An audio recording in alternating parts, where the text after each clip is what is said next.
नमस्कार मित्रांनो, मी कमलाकर शेणॉय परत आपल्यासमोर आलो आहे.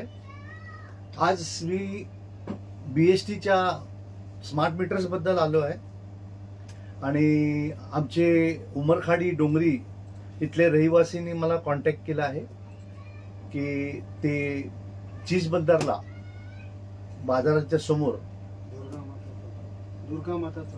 दुर्गा माता चौक तिथे रविवारी 22 तारखेला 5 वाजता ते पब्लिक अवेअरनेस प्रोग्राम घेणार आहेत.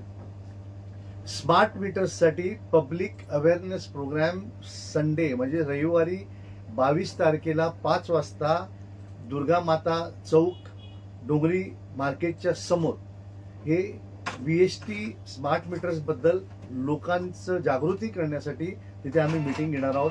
आणि आम्ही अख्ख्या डोंगरी विभागातल्या सर्वांनाही आमंत्रण करतोय. किंबहुना मुंबईतल्या सर्व लोकांनी जरी आलं तरी त्यांना आम्ही मार्गदर्शन करूच. तसेच मला भांडूपमधून पण फोन आले की त्यांना तिथे मोठी भांडूप, ठाणा आणि मुलुंड इथल्या लोकांची मीटिंग घ्यायची आहे. तसं आता मला सांताक्रूजमधून पण फोन आलाय की तेही मीटिंग अरेंज करतील. तर एकंदरीत स्मार्ट मीटरच्या अवेअरनेस बद्दल सर्वांना माहिती झाली हे फार आनंदाची गोष्ट आहे. तसेच माझे एक मित्र आणि सहयोगी आहेत ज्ञानेश्वर अकार, हे नाशिकचे ओझार गावी, नाशिकला ओझार गावी MIG कॉलनीमध्ये MACBच्या ऑफिसच्या समोर उद्यापासून ते अन्नदान करणार आहेत, अन्न उपोषण करणार आहेत. आणि त्यांना आपण सर्वांनी नाशिकवासियांनी किंवा तिथल्या आजूबाजूच्या लोकांनी मदत करावी. मी आमचे सहकारी जितेंद्र भावे यांनाही विनंती करतो की आपण तिथे त्यांना मॅक्झिमम जेवढं मदत करता येईल तेवढी आपण मदत करावी. कारण हे ते जे अमरण अन्नचं उपोषण करतायत, अन्न त्याग करत आहेत, तर ते आपल्यासाठी करत आहेत. त्यामुळे स्मार्ट मीटर्सचे जे काय त्याचे वाईट इफेक्ट्स आहेत, जे लूट चाललेली आहे त्या विरुद्ध ते करतायत. त्यामुळे ते आपल्यासाठी करतायत. त्यामुळे प्रत्येक नागरिकांनी त्यांना सहकार्य करावं आणि त्यांच्या बरोबर राहावं आणि त्यांना जे काय तिथे काय त्रास असेल, काय असेल, त्यांना थोडंसं ते कमी करण्यासाठी करावं, ही आपल्या सर्वांना विनंती. तसेच माझ्यासमोर जे आले आहेत हे प्रेमानंद तिवरकर, त्यांना दाखवा. प्रेमानंद तिवरकर आहेत, संजय कन्याळकर आहेत आणि शैलेश पाटील पण आत्ता येऊन गेले आणि प्रवीण ठाकूर आहेत. असे बरेच लोक येऊन गेले की ज्यांनी मला हे इन्व्हिटेशन केलेलं आहे. मी निश्चितपणे रविवारी 22 तारखेला 5 वाजता डोंगरीला त्यांना सर्वांना जे मला माहिती आहे त्याचं मी सर्वांना दाखवीन की सांगीन की स्मार्ट मीटर्सचं काय नुकसान आहे आणि ते कसं काय केलं जातं. आणि असं करून आपण या मुंबई आणि या महाराष्ट्राला जागृत करूया या स्मार्ट मीटर्सबद्दल. तुम्हाला मी सांगू इच्छितो की 20 तारखेला म्हणजे उद्या नाही परवा मी माझगाव कोर्टात 70 नंबर कोर्टात 7व्या की 8व्या माळ्यावर आहे. डोंगरी पोलीस स्टेशनचे ज्युरिडिक्शन आहे. तिथे मी आपला स्मार्ट मीटर्स बद्दल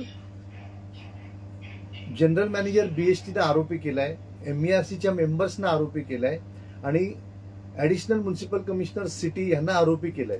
व त्यांच्या विरुद्ध मी स्वतः इन पर्सन कोर्टात आर्ग्यू करणार आहे की कसं हे स्मार्ट मीटर्स चुकीचं आहे आणि कसं लोकांना फसवलं जातं आणि त्यामुळे काय काय नुकसान आहे आणि प्रत्येक गोष्टीचं उल्लंघन केलं आहे कायद्याचं आणि लोकांची फसवणूक चाललेली आहे. याबद्दल मी इन डिटेल आर्ग्युमेंट करणार आहे.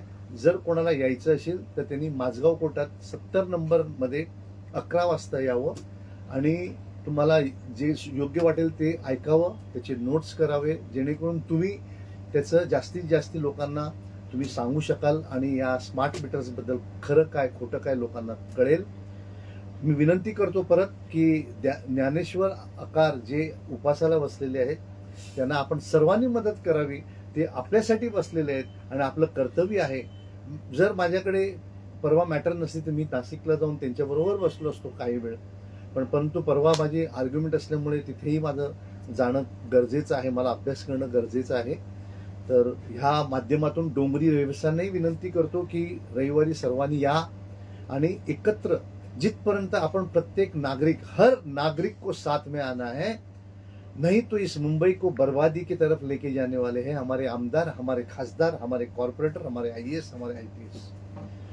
तो हमको जो अच्छे आमदार, खासदार, कॉरपोरेटर, आईएएस, आईपीएस है उनको मदद करना है, उनके साथ काम करना है, और जो गलत, जो हमसे गद्दारी करते हैं आमदार, खासदार, कॉरपोरेटर, उनको एक्सपोज करना है कि ये हमारे काम के नहीं है, तो इनसे जागरूक रहो, ये सभी को बताना है।